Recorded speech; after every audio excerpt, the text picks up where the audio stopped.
Ndugu waandishi wa habari, leo tarehe 14 mwezi wa 4 mwaka 2026, sisi TAHLISO tumesema tuzungumze na wanafunzi wa vyuo vikuu pamoja na vyuo vya kati. Mazungumzo yetu yatagawanyika katika sehemu kuu mbili. Sehemu ya kwanza, awali ya yote tunapenda kumshukuru Mheshimiwa Rais ambaye ni mlezi wa TAHLISO, Daktari Samia Suluhu Hassan, kwa kuendelea kuhakikisha ya kwamba vijana wa vyuo vikuu na vyuo vya kati tunapata mazingira bora ya kujifunzia kila wakati. Ndugu waandishi wa habari, tukikumbuka mnamo tarehe 22 mwezi wa 4 mwaka 2021, baada tu ya Rais Daktari Samia Suluhu Hassan kuapishwa kuwa rais, wakati akihutubia bunge alielekeza kwa Wizara ya Elimu kwamba ndani ya taifa letu mitaala yote ya vyuo vikuu na vyuo vya kati iendane na soko la ajira. Akiwa anamaanisha nini? Lengo la Mheshimiwa Rais ilikuwa kujibu na kutatua changamoto zinazotukabili sisi wanafunzi wa vyuo vikuu na vyuo vya kati.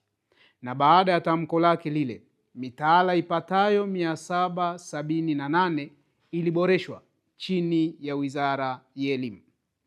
Lakini pia vile vile sisi TAHLISO tunaendelea kumshukuru Waziri wa Elimu, Sayansi na Teknolojia, pia Naibu Waziri, kwa kuendelea kuhakikisha ya kwamba tunapata mazingira bora ya kujifunzia.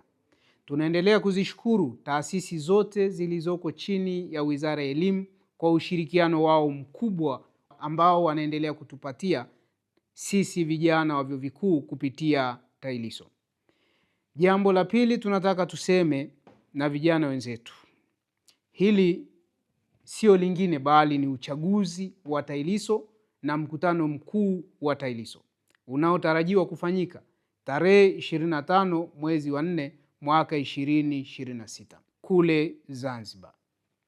Kwa mujibu wa katiba yetu ya mwaka 2014 iliyofanyiwa marekebisho mwaka 2021, katika ibara ya 79 kuna nafasi ambazo lazima zipatikane na kupata viongozi kwa kupigiwa kura. Nafasi hizo ni kama hizi zifuatazo. Nafasi ya kwanza ni nafasi ya rais. Nafasi ya pili, nafasi ya makamu wa rais. Nafasi ya tatu ni nafasi ya katibu mkuu wa TAHLISO. Nafasi ya 4, nafasi ya naibu katibu mkuu wa TAHLISO. Nafasi ya 5 ni nafasi ya katibu seneti wa TAHLISO.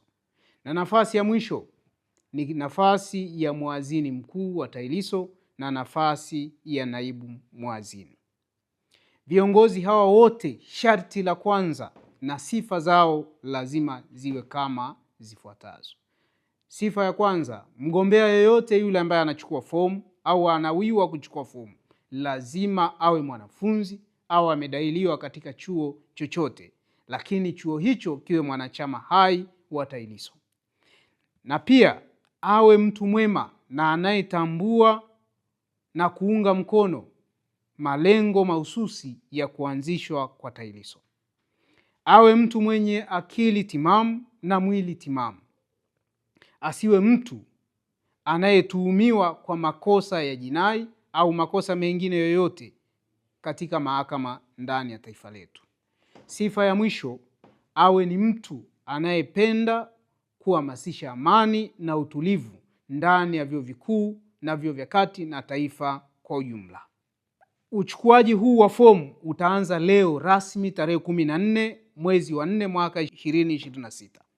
Uchukuaji huu wa fomu umegawanywa katika kanda kuu. Kanda ya kwanza ni kanda ya Zanzibar, lakini pia vile vile kanda ya pili ni kanda ya Pwani, tukimaanisha Dar es Salaam. Kanda ya tatu ni nyanda za juu kusini kule Mbeya. Kanda ya 4 ni kanda ya kati ambapo itakuwa kituo ni Dodoma. Kanda ya kaskazini watachukulia Arusha. Kanda ya mwisho ni kanda ya Ziwa ambapo fomu kituo kitakuwa ni Mwanza. Lakini pia vile vile wanafunzi wenzangu na Watanzania wote wenye nia njema na wenye uhitaji wa kugombea TAHLISO. Taarifa zaidi zitapatikana katika peji yetu ya TAHLISO.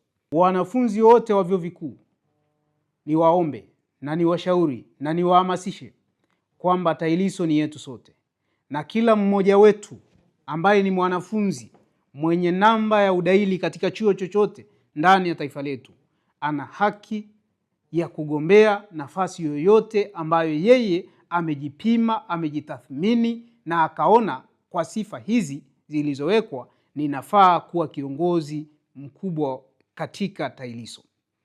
Baada ya kusema hivyo, niwahakikishie pia vile vile wanafunzi wote wa vyuo vikuu kwamba uchaguzi wetu wa TAHLISO utakuwa tarehe 25 mwezi wa 4 mwaka 2026 kule Zanzibar, Unguja. Lakini pia vile vile uchaguzi huu utakuwa huru na haki. Kila mmoja atakayekuwa amechukua fomu atapata haki ya kupigiwa kura na atapata kuona matokeo yake ni yapi. Kama ameshinda atatangazwa. Lakini pia vile vile niendelee kuwaomba wanafunzi wote wa vyuo vikuu, tunapoelekea katika uchaguzi, kuheshimu katiba ya TAHLISO. Tuiheshimu katiba ya TAHLISO, lakini tusisahau kuendelea kulinda amani na utulivu tunapokuwa tunaelekea katika zoezi zima la uchukuaji fomu na urejeshaji fomu.